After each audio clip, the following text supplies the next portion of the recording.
नमस्कार मु सुश्री आज मुख्य खबर आक्रमण बंद न कले बंधकों को मारिदेव बोली इस्राएल को हमास धमक बिलेई पाई गला जीवन एभली अभावनीय घटना घटी पटिया स्टेशन निकट में कूअरे पड़गला पोषा बिलेई ताको बंचाइबाकू जाई पछकू पछ 3 जण कूह भीतर को डेई पड़िले सेथिमध्यरु जनकर जीवन जाइथिबा बेले अन्य 2 जण को गुरुतर अवस्था रे उद्धार करा जायछि।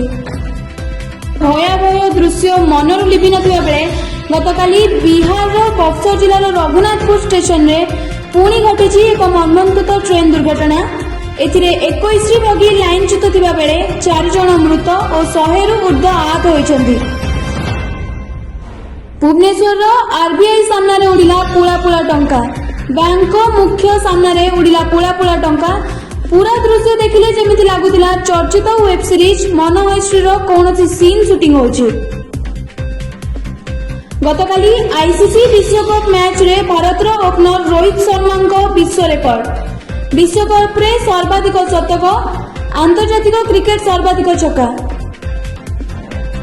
भारतीय दलर युव बैटिंग विस्मय शुभमन गिल को स्वास्थ्य अवस्था रे उन्नति खूब शीघ्र दल सह जोग दे आसंता पाकिस्तान विपक्ष रे मैच खेलिबार संभावना। आईसीसी विश्वकप क्रिकेट मैच रे आज दक्षिण आफ्रिका सह ऑस्ट्रेलिया रो भेट।